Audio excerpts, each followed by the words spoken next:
Hare Krishna, Krishna Krishna, Hare Hare, Hare Rama, Rama Rama, Hare Hare. And now chapter 11, the symptoms of a sadhu.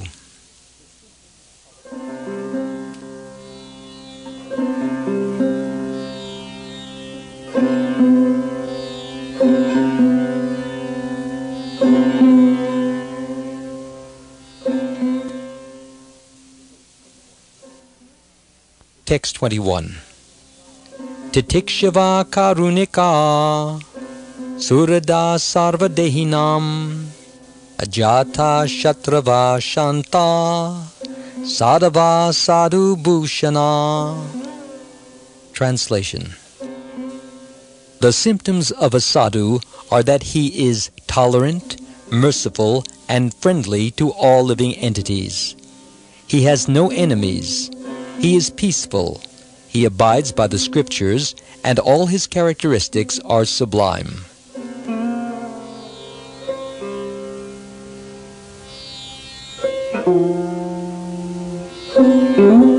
Purport.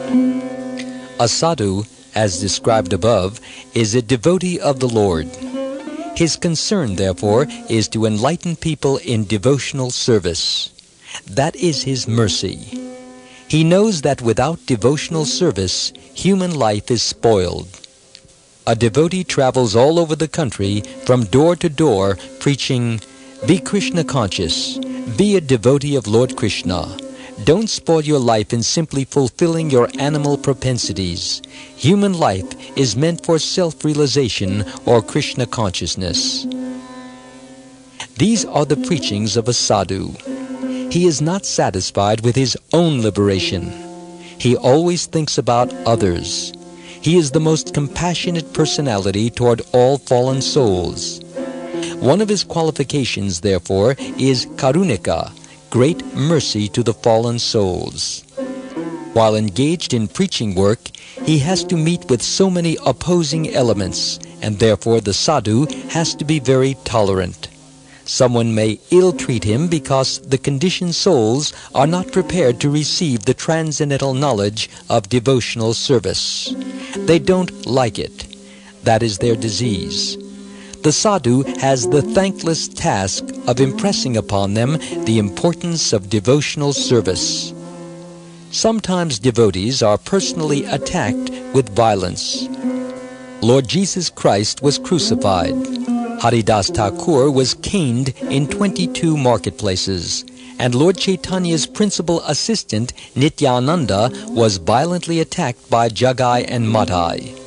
But still they were tolerant, because their mission was to deliver fallen souls. A sadhu is merciful because he is the well-wisher of all living entities.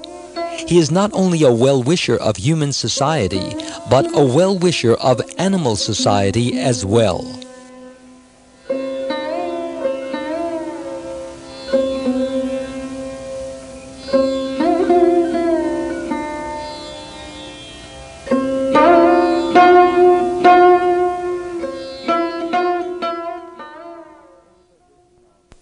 The word Sarva Dehinam refers to all living entities who have accepted material bodies. Not only does the human being have a material body, but other living entities as well. The devotee of the Lord is merciful to everyone, cats, dogs, trees, etc. He treats all living entities in such a way that they can ultimately get salvation from this material entanglement. Shivananda Sen, one of the disciples of Lord Chaitanya, gave liberation to a dog by treating the dog transcendentally. There are many instances where a dog got salvation by association with a sadhu, because a sadhu engages in the highest philanthropic activities for the benediction of all living entities. Yet although a sadhu is not inimical toward anyone, the world is so ungrateful that even a sadhu has many enemies.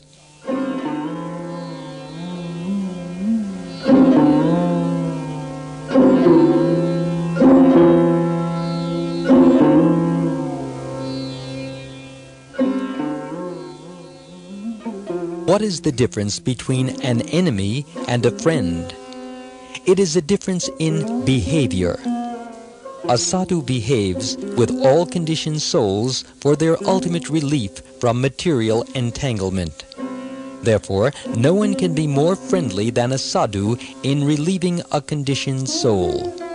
A sadhu is calm, and he quietly and peacefully follows the principles of Scripture. A sadhu is also one who follows the principles of Scripture and at the same time is a devotee of the Lord. One who actually follows the principles of Scripture must be a devotee of God, because all the Shastras instruct us to obey the orders of the personality of Godhead. A sadhu, therefore, is a follower of the scriptural injunctions and a devotee of the Lord. All good characteristics are prominent in a devotee, and he develops all the good qualities of the demigods, whereas a non-devotee, even though academically qualified, has no good qualifications or good characteristics according to the standard of transcendental realization. There are 8,400,000 life forms according to the Padma Purana, and the Atma is the same in all of them. The sadhu can understand this, as Bhagavad Gita, chapter 5, verse 18 indicates. Vidya Vinaya Sampane, Brahmane Gavi Hastini, Shuni Chaiva Shvapake Cha, Pandita Samadarshana, which means, quote, the humble sage, by virtue of true knowledge, sees with equal vision a learned and gentle Brahman, a cow, an elephant, a dog, and a dog-eater or outcast, unquote. It is not that a Brahman is the same as a dog, but that the Brahman is a spirit soul and the dog is also a spirit soul. We are conditioned according to our different bodies, which are given by superior forces. Yamaraj offers the living entity a body according to his karma. Karmana daiva netrena. We have already discussed the point that bodies are awarded according to one's qualifications. If we acquire the qualities of a Brahmin and work as a Brahmin, we become a Brahmin. If we act as a dog, and do the work of a dog, we become a dog. Nor should one think that simply because one is born as a Brahmin, one is automatically a Brahmin. There are characteristics mentioned in Bhagavad Gita by which one can tell to which caste one belongs. Sridhar Swami has also noted that birth is not everything. One has to acquire the qualities. Whatever body we may have, our position is temporary. We cannot remain in any position indefinitely. We may think that at present we are Americans and are very happy, and that's all right. We may chalk out our plans for continued happiness, but nature will not allow us to stay indefinitely. As soon as nature calls, we die and give up our post. Then we have to take the post of a dog, a cat, a demigod, a human being, or whatever. We are now given a most exalted life form, that of a human being. But if we do not act accordingly, we have to take a lower body. This is karmana daiva netrena.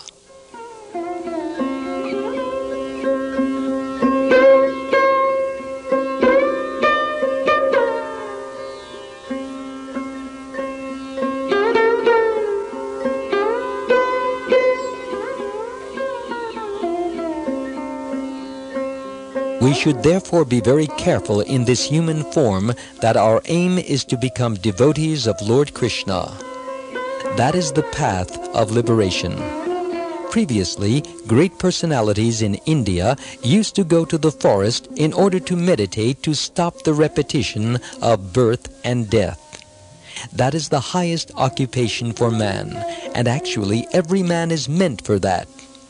Unless we conquer repeated birth and death, we simply waste our lives like animals, eating, sleeping, defending, and mating. People in this age especially cannot distinguish between animal life and human life. They think the difference is that animals sleep in the street and human beings sleep in nice apartments. However, the Shastras do not define civilization in this way. Whether one sleeps in the street or in an apartment, the activity is the same. A dog may eat out of a garbage can, and a human being may eat on a golden plate. But this does not mean that they are engaged in different activities. In either case, both the dog and the man are taking food into their bodies. A dog may have sex in the street, and a human being may have sex in a very nice bed in a secluded place, but that does not change the activity. People are thinking that advancement of civilization means improving eating, sleeping, mating, and defending, but actually these activities have nothing to do with civilization. They simply tighten our bondage to material life.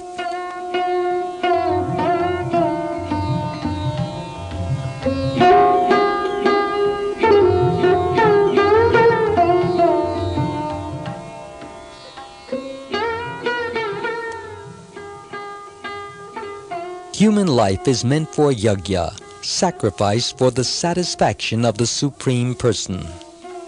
We may perfect our activities, but our success lies in satisfying Krishna by our talents.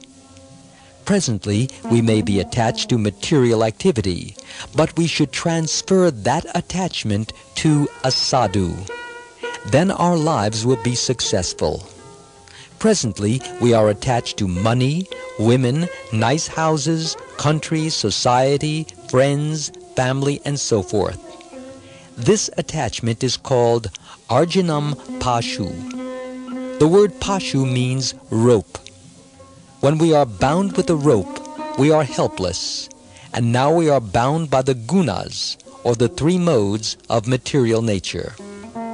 The word guna also means rope. We cannot free ourselves, for we are conditioned. We cannot move freely without the sanction of the supreme authority. It is generally said that not a blade of grass moves without God's sanction. Similarly, we cannot do anything without the supervision of a superior authority. It is not that God has to take personal supervision of this. Parasya Shaktir Vividaiva Shruyate, Natasya Karyam Karanam Cha Vidyate. In the Shvetashvatara Upanishad, chapter 6, verse 8, it is thus stated that the Supreme Lord does not have to act personally. He has many agents to perform everything for him. We are so controlled that we are not even free to blink our eyes. We may be moving our hands very freely, but at any moment they can be immediately paralyzed. Presently I am claiming, this is my hand. But what is this? The hand could be paralyzed immediately. This is conditioned life. And how can we improve it? Our business is to become liberated from all this conditioning. How is this possible? Saeva sadhushu krito moksha dvaram apavritam. From the Srimad Bhagavatam, Canto 3, Chapter 25, Verse 20. We have to turn our attachment from material things to a sadhu. Sadhu Sangha, Sarva Shastre Kaya. This is the advice of Sri Caitanya Mahaprabhu. All Shastras advise us to associate with a sadhu. Even Chanakya Pandit, the great politician, recommended Tyaja Durjana Samsargam Bhaja Sadhu Samagamam. One Vaisnava householder asked Chaitanya Mahaprabhu what the duty of a householder is, and Sri Chaitanya Mahaprabhu immediately replied, Asat Sangha Tyaga E Vaishnava Achara. Don't associate with non-devotees, but search out a sadhu. From the Caitanya Caritamrta, Madhya Lila, chapter 22, verse 87.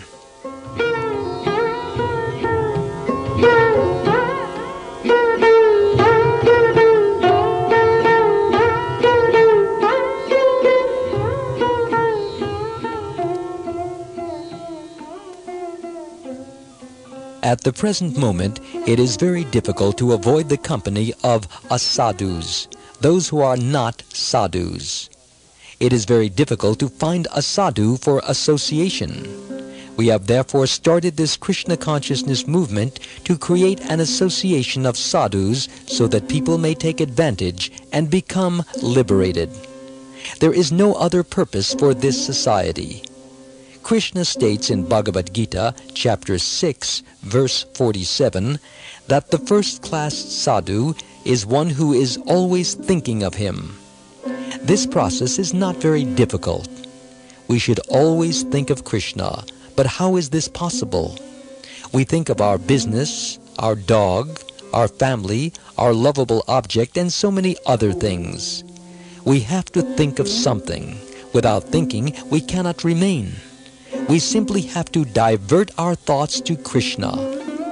It is the sadhu's business to teach this, and one can learn this in the association of a sadhu. Actually, a sadhu will not teach anything else. Ado Shraddha Tata Sadhu Sangha, from the Bhakti Rasamrita Sindhu 1.4.15. This is the way to make spiritual advancement. One has to associate with a sadhu. Often the sadhu's task is a thankless one, but he has to be tolerant. Despite all the trouble a sadhu may encounter, he is very merciful upon fallen conditioned souls. He sees that people are suffering due to a lack of Krishna consciousness, and because he is always thinking of the welfare of others, he is surit. Other people are always envious, but a sadhu is always thinking how to save others from the clutches of Maya. A sadhu is kind not only to human beings, but to cats, dogs, trees, plants, and insects. He will hesitate even to kill one mosquito. He does not simply think, I shall just take care of my brother. He looks on all living beings as his brothers because Krishna says that he is the father of all living entities.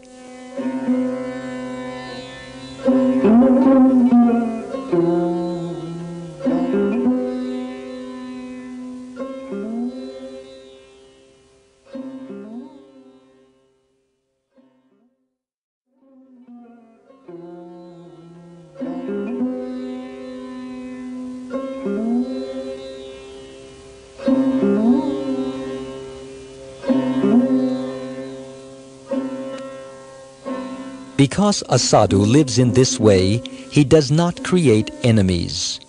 If there are enemies, they become enemies out of their own character, not out of any provocation on the part of a sadhu. A sadhu simply teaches, my dear human being, my dear friend, just surrender to Krishna. Enemies arise due to man's envious nature. Chanakya Pandit says that there are two envious animals, serpents and men. Although you may be faultless, either may kill you. Of the two, Chanakya Pandit says that the envious man is more dangerous because a serpent can be subdued by chanting a mantra or by some herbs, but an envious man cannot be so subdued. In Kali Yuga, practically everyone is envious, but we have to tolerate this. Envious people create many impediments to the Krishna consciousness movement, but we have to tolerate them. There is no alternative. One must be peaceful and depend on Krishna in all circumstances. These are the ornaments of a sadhu. We should find a sadhu and associate with him. Then our path of liberation will be open. In the next verse, Lord Kapila further explains the activities of a sadhu.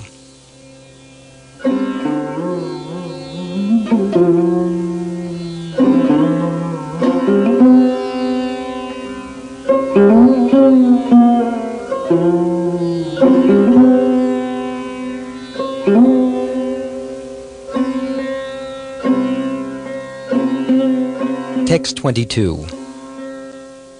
Mayananyena bhavena bhaktam kurvanti ye dridam matkrite tyakta karmanas tyakta svajana bandhava. Translation. Such a sadhu engages in staunch devotional service to the Lord without deviation. For the sake of the Lord, he renounces all other connections, such as family relationships and friendly acquaintances within the world.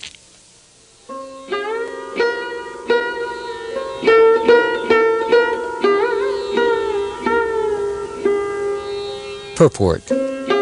A person in the renounced order of life, a sannyasi, is also called a sadhu because he renounces everything: his home, his comfort, his friends, his relatives, and his duties to friends and to family.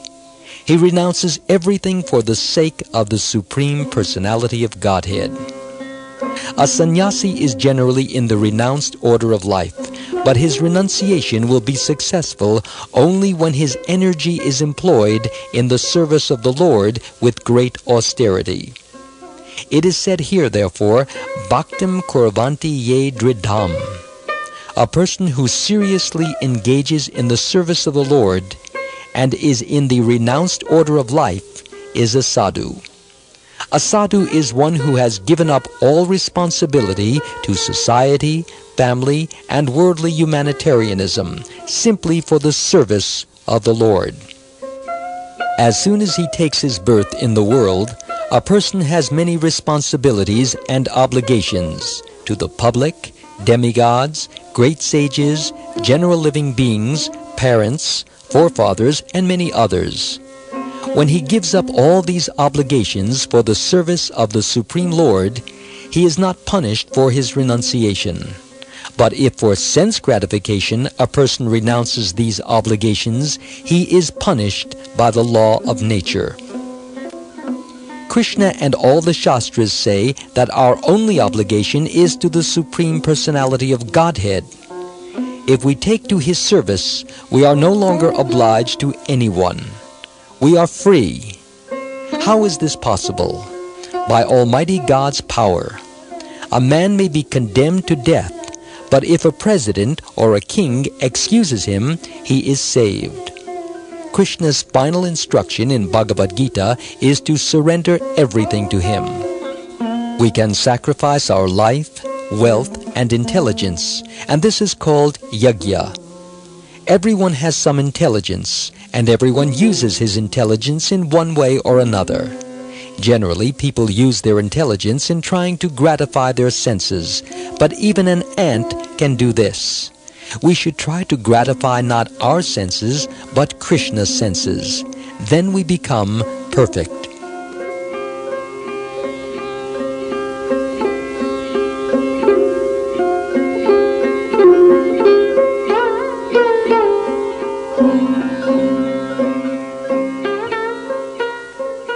We have to learn this purificatory process from a sadhu.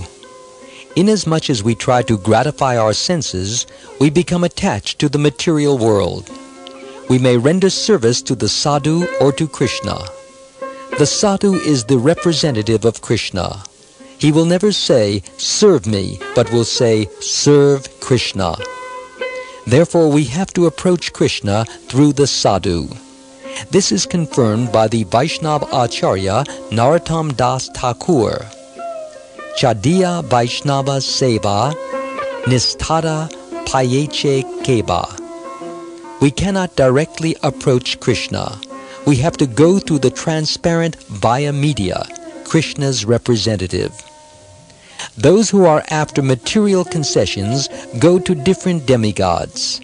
They take something from Shiva, Durga, Kali, Ganesha, Surya, and whomever.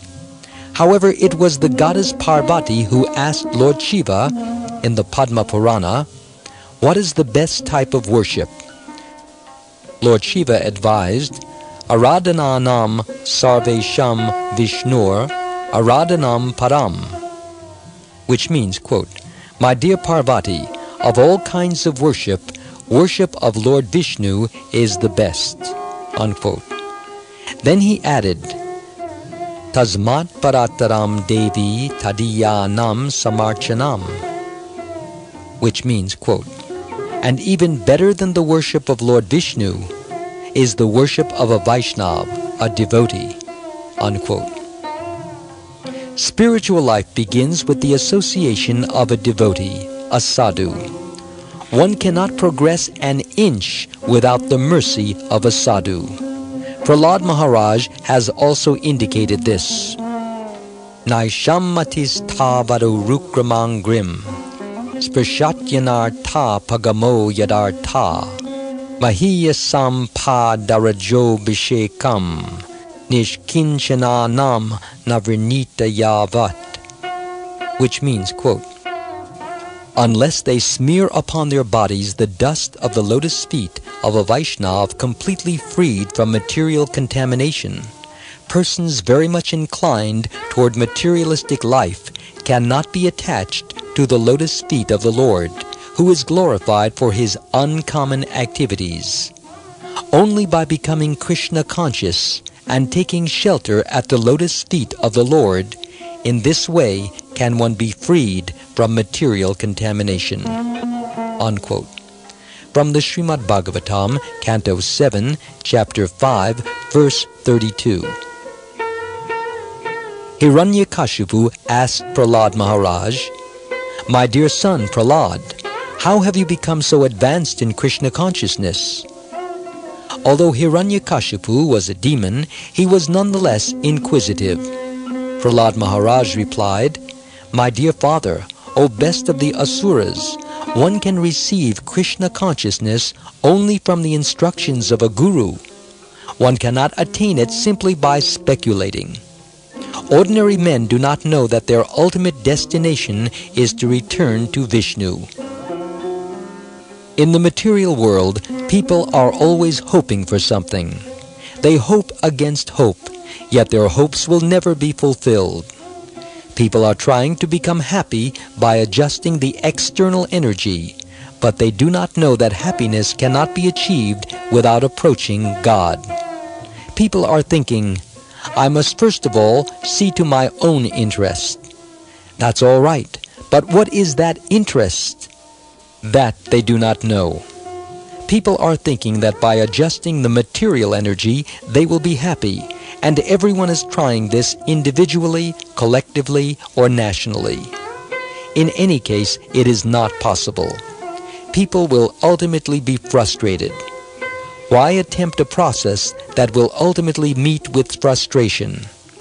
It is therefore said, Adanta Gobhir Vishatam Tamisram Puna Punash Charvita Charvananam.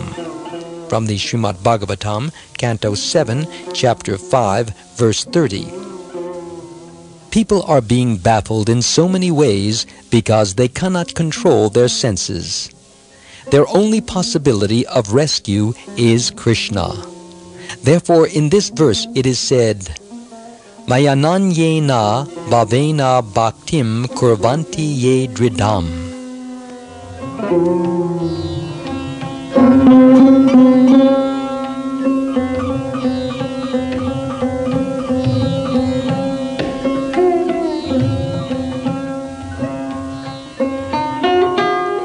Prahlad Maharaj simply thought of Krishna. Because of this, he had to undergo a great deal of trouble given by his father. Material nature will not give us freedom very easily. If we become strong enough to try to capture the lotus feet of Krishna, Maya will try to keep us under her clutches. However, if one gives up everything for Krishna's sake, Maya can have no effect. The most excellent example of this is the gopis. They gave up everything, family, prestige, and honor, just to follow Krishna. That is the highest perfection, but that is not possible for ordinary living entities. We should, however, follow the Goswamis in their determination to worship Krishna. Sanatan Goswami was an important minister in the government of Hussain Shah. but he gave up everything to follow Sri Chaitanya Mahaprabhu. He adopted the life of a mendicant and lived under a different tree every night. One may ask, after giving up material enjoyment, how can one live? The Goswamis lived by dipping into the ocean of the transcendental loving affairs between Krishna and the gopis. Since that was their asset, they could live very peacefully. We cannot simply give up everything. We will become mad if we try to give up everything without having staunch faith in Krishna. Yet if we find Krishna's association, we can easily give up our opulent positions, our family, business, and everything. However, that requires sadhu sangha, association with a sadhu, a devotee. When we associate with a devotee, the day will eventually come when we can give up everything and become liberated persons, fit to return home back to Godhead.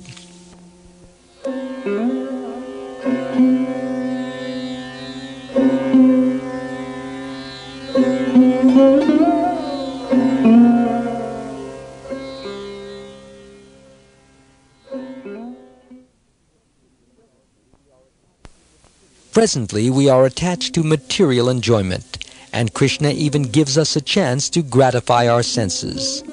He lets us enjoy ourselves to the fullest extent because we have come to this material world to enjoy sense gratification. However, this is called Maya, illusion. It is not really enjoyment, but simply struggle. When one realizes that he is simply struggling life after life, that there is actually no real enjoyment in the material world, one becomes a devotee of Krishna. That realization requires knowledge, and that knowledge can be acquired by association with a sadhu, a devotee. Freedom from this struggle with material existence is further explained by Lord Kapila in the next verse.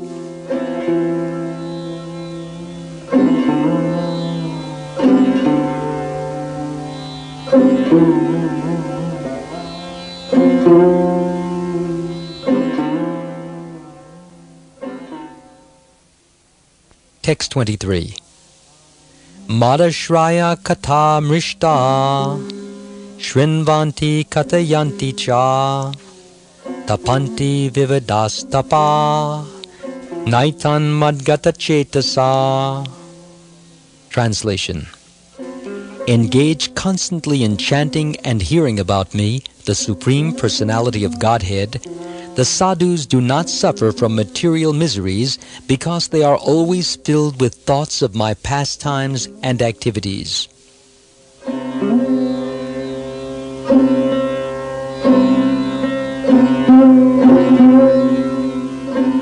Purport.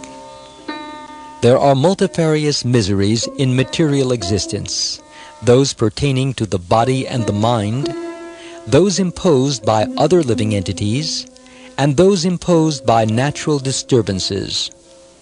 But a sadhu is not disturbed by such miserable conditions because his mind is always filled with Krishna consciousness, and thus he does not like to talk about anything but the activities of the Lord. Maharaj Ambarish did not speak of anything but the pastimes of the Lord. Vachamsi Vaikunta Gunanuvarnane. He engaged his words only in glorification of the Supreme Personality of Godhead. Ordinary conditioned souls, being forgetful of the activities of the Lord, are always full of anxieties and material tribulations. On the other hand, since the devotees always engage in the topics of the Lord, they are forgetful of the miseries of material existence. Thus they differ from other living entities who are simply suffering. There is no one in the world materially engaged who can boldly say, "I am not suffering." I challenge anyone to say this. Everyone in the material world is suffering in some way or another. If not, why are so many drugs being advertised? On the television, they are always advertising tranquilizers and painkillers. and in America and in other Western countries, they are so advanced that there are dozens of tablets for various pains. Therefore, there must be some suffering. Actually, anyone who has a material body has to accept suffering. There are three types of suffering in the material world: Adhyatmika, Adhibodhika, and Adhidaivika. Adhyatmika refers to the body and mind. Today I have a headache or some pain in my back, or my mind is not very quiet. These are sufferings called Adhyatmika.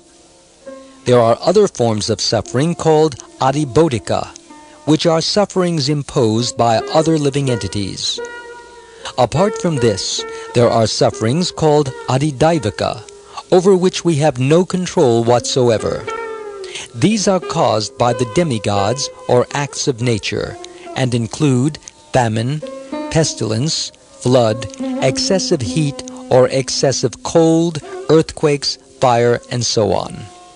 Nonetheless, we are thinking that we are very happy within this material world, although in addition to these threefold miseries, there is also birth, old age, disease, and death. So where is our happiness? Because we are under the spell of Maya, we are thinking that our position is very secure. We are thinking, let us enjoy life. But what kind of enjoyment is this?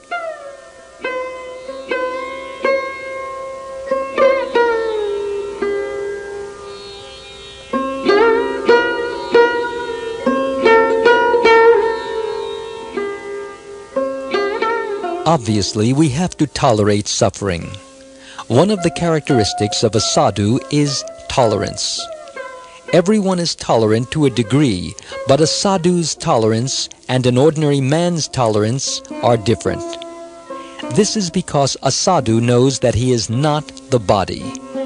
According to a Bengali Vaishnava song, Deha smriti nahi yara samsara bandhana kaha tara. If we properly understand that we are not the body, although we may suffer, we will not feel the suffering as acutely. For instance, if one thinks, this is my car, and is very attached to it, he suffers more when it is wrecked than a person who thinks it can be repaired, or I can leave it. It is a question of mental absorption. Because he is more like an animal, a materialist suffers more. The devotee, on the other hand, takes Krishna's advice in Bhagavad Gita, chapter 2, verse 14, Matra sparshas tu konteya, chitoshna sukha dukada, agama payano nityas, tamstatiksha svabharata, which means, quote, O son of Kunti, the non-permanent appearance of happiness and distress, and their disappearance in due course, are like the appearance and disappearance of winter and summer seasons. They arise from sense perception, O scion of Bharat, and one must learn to tolerate them without being disturbed. Unquote. In summer we suffer, and in winter we suffer.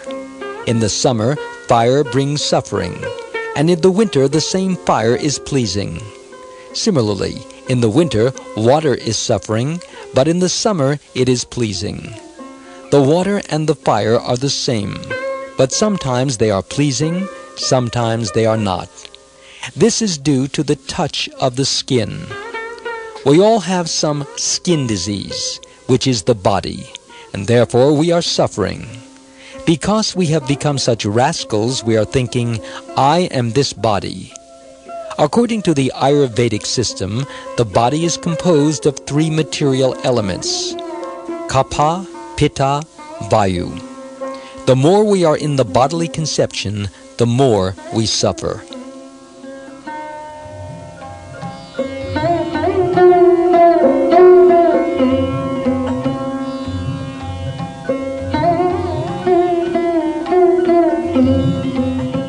Presently, so many isms are being developed according to the bodily conception: nationalism, communism, socialism, communalism, and so on. In Calcutta, during the 1947 Hindu-Muslim riots, there was more suffering because everyone was thinking, I am a Hindu or I am a Muslim. But if one is advanced in Krishna consciousness, he will not fight according to such conceptions. A Krishna-conscious person knows that he is neither Hindu nor Muslim, but the eternal servant of Krishna. Because people are being educated to become more body-conscious, their sufferings are increasing. If we reduce the bodily conception, suffering will also be reduced. Those who are Krishna-conscious, who are always thinking of Krishna within their minds and within their hearts, are not suffering as much because they know that whatever they might suffer is due to Krishna's desire. Therefore they welcome suffering. For instance, when Krishna was leaving, Queen Kunti said, quote, "My dear Krishna, when we were in a dangerous situation, you were always present as our friend and advisor. Now we are well situated with our kingdom, and now you are leaving for Dwarka. This is not good. It is better that we again suffer so that we can always remember you." Unquote. Thus, the devotee sometimes welcomes suffering as an opportunity to remember Krishna constantly. When a devotee suffers, he thinks, "This is due to my past misdeeds. Actually, I should be suffering a great deal, but due to Krishna's grace, I am suffering just a little. After all, suffering and enjoyment are in the mind." In this way, a devotee is not greatly affected by suffering, and this is the difference between a devotee and a non-devotee.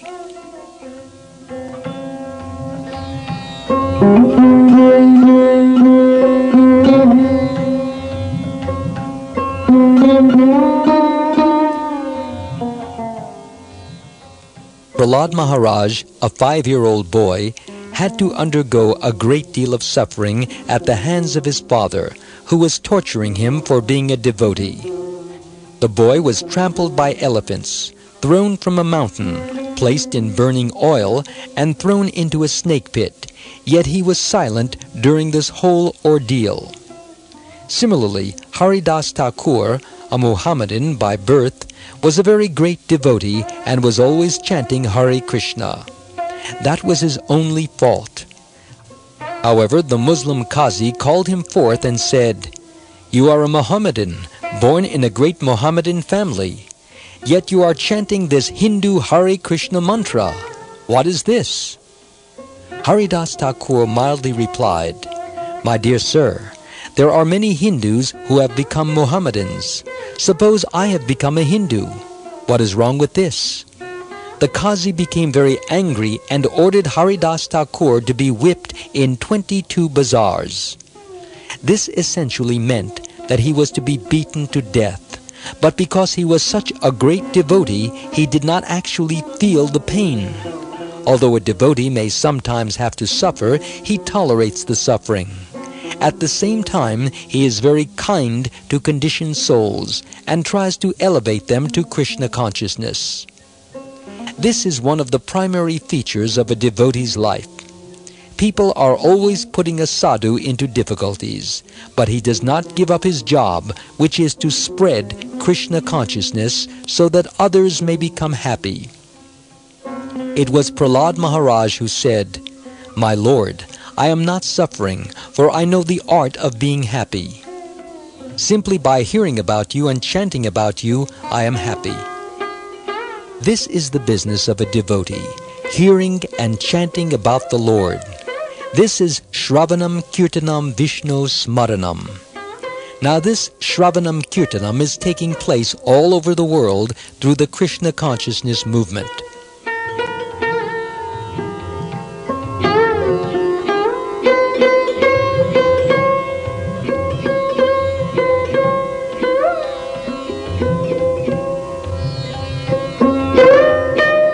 Even in ordinary life, it is possible for the mind to be absorbed in such a way that even a surgical operation may not disturb a man. Years ago, when Stalin had to undergo a surgical operation, he refused the use of chloroform. If this is possible even in an ordinary materialistic life, what to speak of spiritual life? One's mind should always be absorbed in Krishna consciousness, in thinking of Krishna. It is Krishna's injunction, always think of me. The European and American youths in the Krishna consciousness movement have been accustomed to many bad habits since birth, but now they have given these up. Many people think that it is impossible to live without illicit sex, intoxication, meat-eating, and gambling. One famous marquis told one of my godbrothers, "Please make me a Brahmin." My godbrother said, "Yes, it is not a very difficult thing. Simply give up these bad habits, intoxication, illicit sex, meat-eating, and gambling. Then you can become a Brahmin." The Marquis then said, "Impossible! This is our life."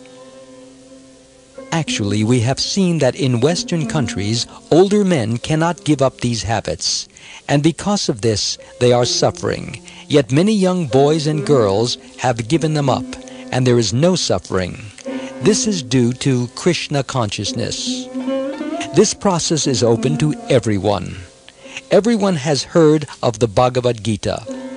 We can attain perfection simply by following the instructions given in this book. It is not necessary to abandon our responsibilities. Maharaj Ambarish was a great emperor administering to his kingdom, yet at the same time he spoke only of Krishna. Chaitanya Mahaprabhu requested that his devotees only talk about Krishna. If we simply talk about Krishna and hear about him, the stage will come when we will no longer suffer. This is called Anandamayo Vyasat in the Vedanta Sutra. The living entity and Krishna are both Anandamaya, transcendentally blissful. On that platform, there is no possibility of material suffering. It is not a question of displaying some magical feats. The greatest magic is freedom from suffering, and this is the freedom of a devotee. When we feel pleasure from hearing about Krishna and talking about him, we should know that we are making progress on the path of perfection. At that time, material suffering will not be felt at all. This is the practical effect of rendering devotional service, which Lord Kapila is pointing out to his mother.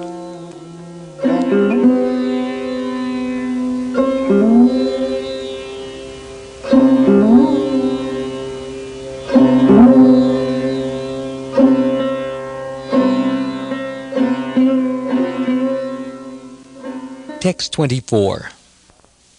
Ta ete sadava sadavi sarva sangha vivarjita sangaste shivatate pratya sangha dosha harahite.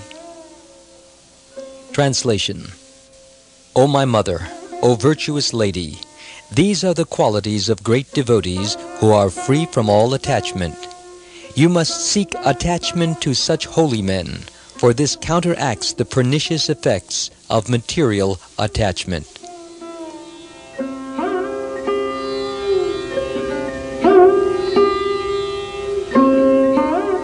Purport.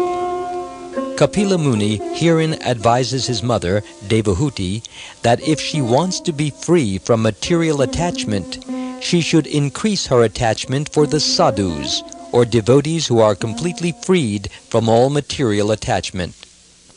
In Bhagavad Gita, chapter 15, verse 5, it is stated, Nirmana moha jita sangha dosha. This refers to one who is completely freed from the puffed-up condition of material possessiveness. A person may be materially very rich or respectable, but if he at all wants to transfer himself to the spiritual kingdom, back home, back to Godhead, he has to be freed from material possessiveness, because that is a false position. The word moha used here means the false understanding that one is rich or poor. In this material world, the conception that one is very rich or very poor, or any such consciousness in connection with material existence, is false, because this body itself is temporary. A pure soul who is prepared to be freed from this material entanglement must first be free from the association of the three modes of nature. Our consciousness at the present moment is polluted because of association with the three modes of nature. Therefore, in Bhagavad Gita, the same principle is stated. It is advised, Jita Sangha Dosha. One should be freed from the contaminated association of the three modes. Here also, in the Srimad Bhagavatam, this is confirmed. A pure devotee who is preparing to transfer himself to the spiritual kingdom is also freed from the association of the three modes. We have to seek the association of such devotees. For this reason we have begun the International Society for Krishna Consciousness. There are many mercantile and scientific associations in human society, established to develop a particular type of education or consciousness, but there is no association which helps one to get free from all material association. If anyone wishes to become free from this material contamination, he has to seek the association of devotees, wherein Krishna consciousness is exclusively cultured.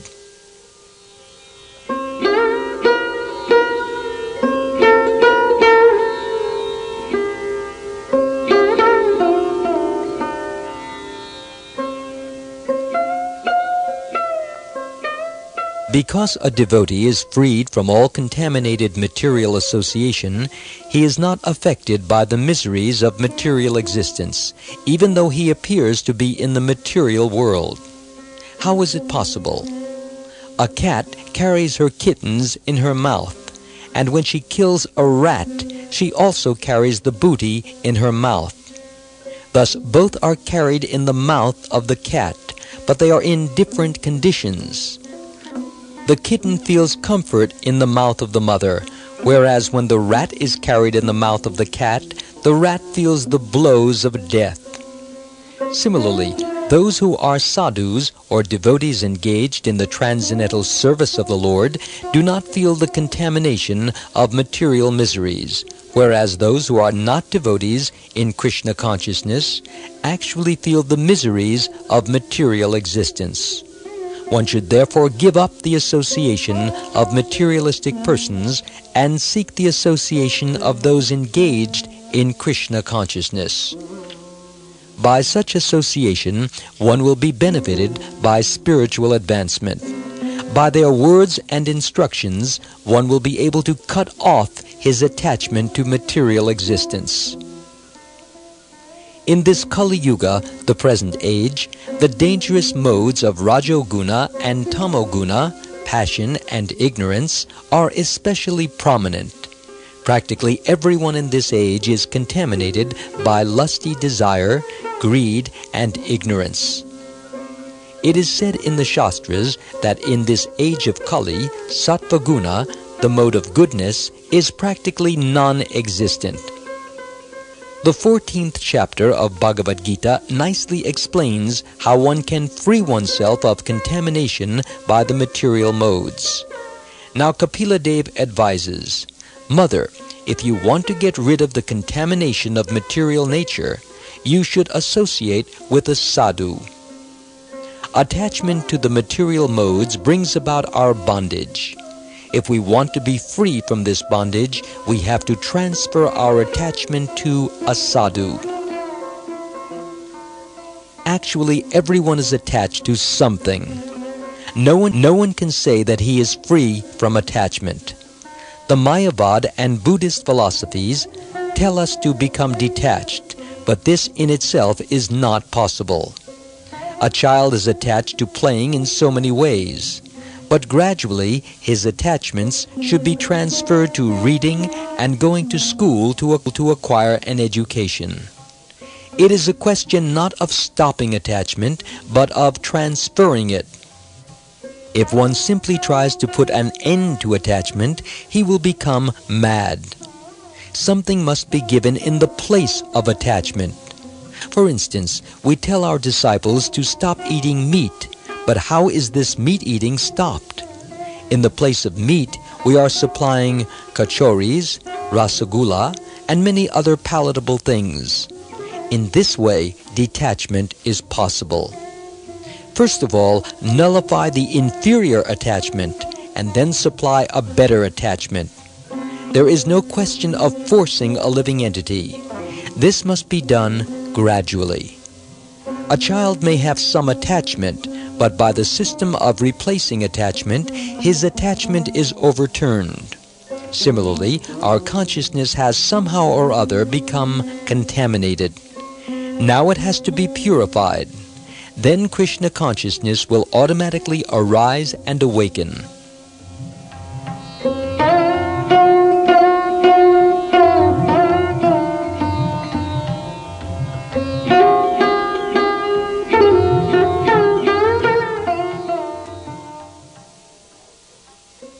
Krishna consciousness is our original consciousness, but somehow or other it has become covered by material attachment. The question is how to give up material attachment and become attached to Krishna.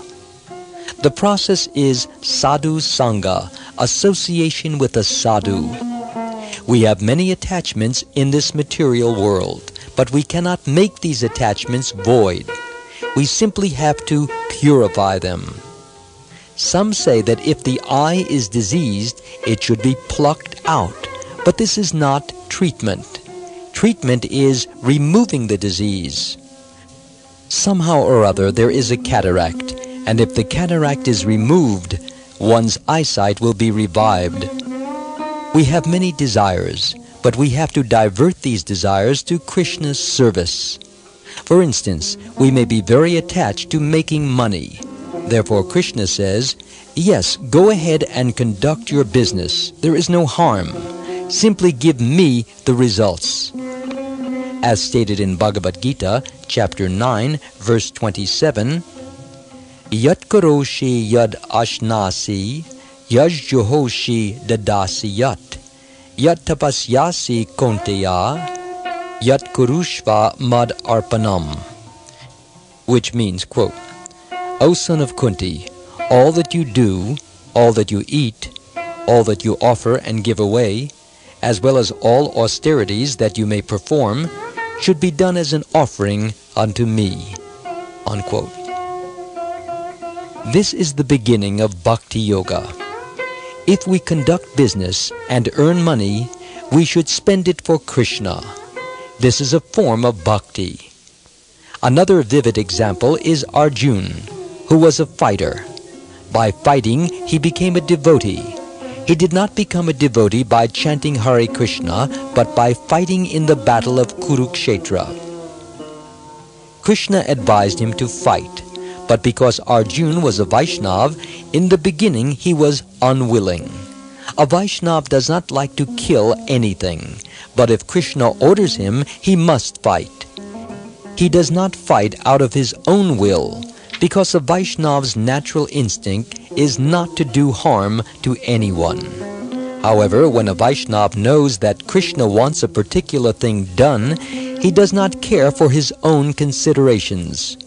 In any case, everyone has some particular type of duty, an occupation. If we perform our occupation in the worship of Krishna, our life will be perfect. This is also the instruction given in Srimad Bhagavatam, Canto 1, Chapter 2, Verse 13. Atha pumbir dvija shreshta, varnashrama vibhagasha, spanushtitasya dharmasya, samsiddhya haritoshanam. Which means, quote, O best of the twice-born, it is therefore concluded that the highest perfection one can achieve by discharging the duties prescribed for one's own occupation according to caste divisions and orders of life is to please the personality of Godhead. Unquote.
Formerly, the Varnashram Dharma was prominent, and everyone had a particular duty according to his position in society.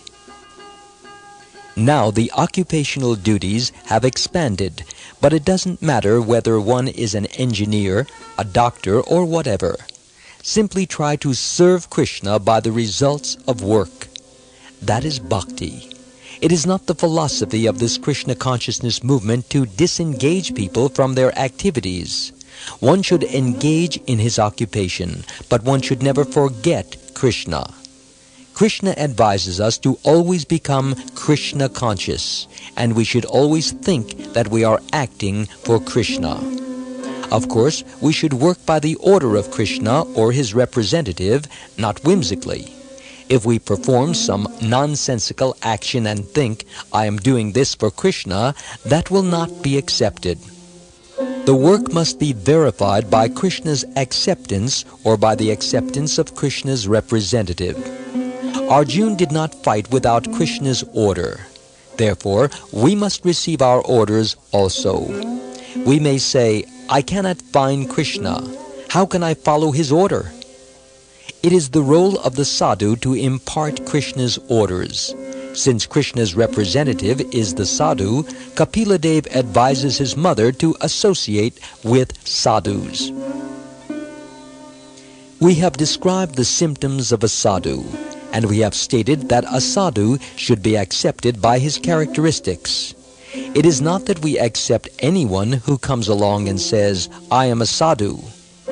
The characteristics of a sadhu have to be present. Similarly, it is not that anyone is accepted who comes along and says, I am an incarnation of God. There are characteristics of God given in the Shastras. Sadhu Sangha, association with the sadhu, is very essential in Krishna consciousness. People are suffering due to contamination by tamoguna and rajoguna. The sadhu teaches one how to remain purely in sattva guna by truthfulness, cleanliness, mind control, sense control, simplicity, tolerance, and full faith and knowledge. These are some of the characteristics of sattva guna.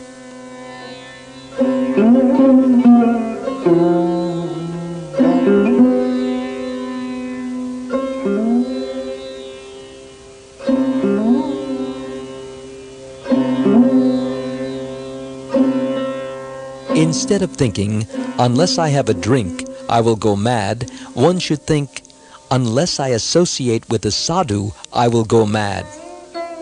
When we can think in this way, we will become liberated. Chaitanya Mahaprabhu has stated that he wants every village in the entire world to be a center for Krishna consciousness so that people can take advantage of sadhus and in turn become sadhus.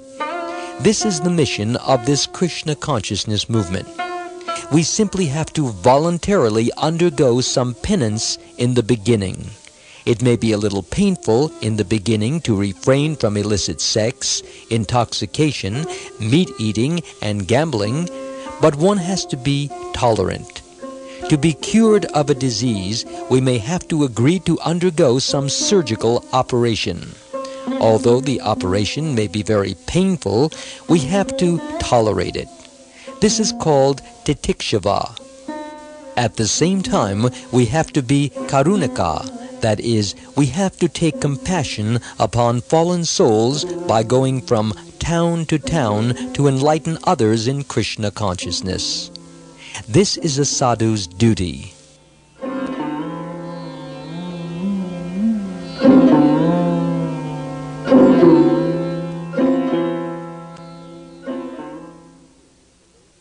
Those who are preachers are superior to those who go to the Himalayas to meditate. It is good to go to the Himalayas to meditate for one's personal benefit, but those who undergo many difficulties in order to preach are superior. They are actually fighting for Krishna's sake, and they are certainly more compassionate. Those sadhus who leave Vrindavan to go fight in the world to spread Krishna consciousness are superior sadhus. This is the opinion of Krishna in Bhagavad Gita, chapter 18, verses 68 through 69. Ya idam paramam guyam madbhaktesh vavidasyati bhaktim mayi param kritva mam evaish yatyasam shaya nacha tasman manushyeshu kaschin me priya kritama bhavita nacha me tasmad anya priyataro bhuvi, which means, quote, for one who explains the supreme secret to the devotees, devotional service is guaranteed, and at the end he will come back to me. There is no servant in this world more dear to me than he, nor will there ever be one more dear. Unquote. If we want to be quickly recognized by Krishna, we should become preachers. This is also the message of Sri Caitanya Mahaprabhu. It is not that one should remain in India. Rather, one should travel all over the world to preach Krishna consciousness. The Sadhu is Surat. He is the well-wisher of everyone. This does not mean that he is a well-wisher for an Indian nationalist or whatever. No, he is a well-wisher even of cats and dogs. A devotee even wishes to benefit cats and dogs by giving them prasad. Once, when devotees from Bengal were going to see Caitanya Mahaprabhu, a dog began to follow them, and the leader of the party, Shivananda Sen, was giving prasad to the dog. When they had to cross a river, the boatman would not take the dog, but Shivananda Sen paid him more money and said, "Please take this dog. He is a Vaisnava, for he has joined our company. How can we leave him behind?" Caitanya Mahaprabhu himself actually threw some of his food to the dog, and in this way the dog attained Vaikuntha.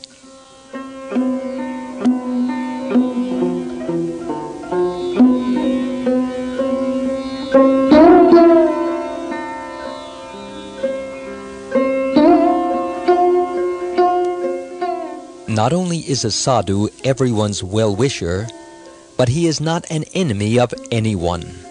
He is also shanta, peaceful. These are the preliminary characteristics of a sadhu. He is also attached to no one but Krishna. Mayananyena bhavena. These are the external and internal symptoms of a devotee. A devotee also respects the demigods because he knows their position in relation to Krishna. In Brahma Samhita, chapter 5, verse 44, the goddess Durga is worshipped as the external energy or potency of Krishna. Shrishti Stiti Pralaya Sadhana Shaktir Eka Chayeva Yasya Bhuvanani Bibarti Durga Ichanu Rupam Api Yasya Chacheshtate Sa Govindamari Purusham Tam Aham Bhajami, which means, quote, the external potency, Maya, who is of the nature of the shadow of the Chit, spiritual potency, is worshipped by all people as Durga, the creating, preserving, and destroying agency of this mundane world. I adore the primeval Lord Govinda, in accordance with whose will Durga conducts herself. Unquote. The goddess Durga is so powerful that she can create, maintain, and annihilate. However, she cannot act independent of Krishna. She is like a shadow of Krishna. A sadhu knows that Prakriti, nature, is working under Krishna's direction. Similarly, a policeman knows that he is not working independently but under government orders. This knowledge is required in order that the policeman, who has some power, will not think that he has become God. No, God is not so cheap.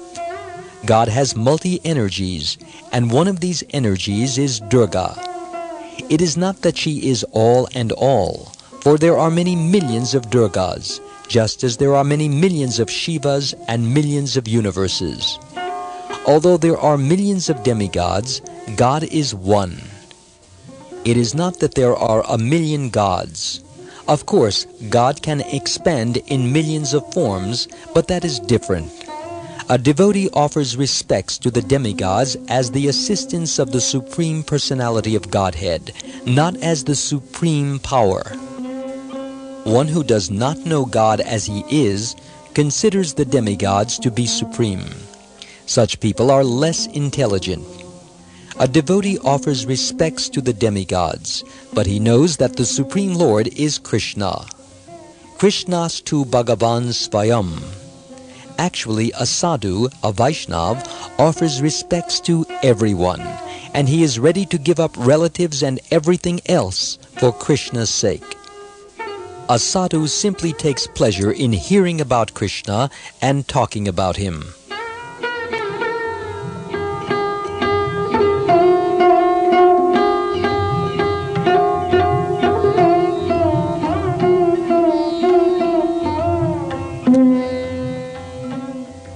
There are many pastimes enacted by Krishna. He fights and kills demons, and he performs his pastimes with the gopis. He plays as a cowherd boy in Vrindavan and as king of Dwarka. There are many books about Krishna, Krishna Katha, and this Krishna consciousness movement has already published many of them. Apart from Bhagavad Gita, which is spoken by Krishna, we can read these other books. In this way, one can learn the art of becoming a sadhu. Simply by hearing about Krishna and speaking about him, we will be immediately relieved from the suffering of this material condition. As stated in this verse, Ta ete sadava sadvi sarva sangha vivarjita. These symptoms are visible when one no longer has material attachment. A sadhu does not think himself Hindu, Muslim, Christian, American, Indian, or whatever. A sadhu simply thinks, I am the servant of Krishna. Sri Chaitanya Mahaprabhu has said, I am not a Brahmin, Kshatriya, Vaishya, Shudra, Brahmachari, or whatever. I am simply the servant of the servant of the servant of Krishna. One need only learn this process in order to render the best service to humanity.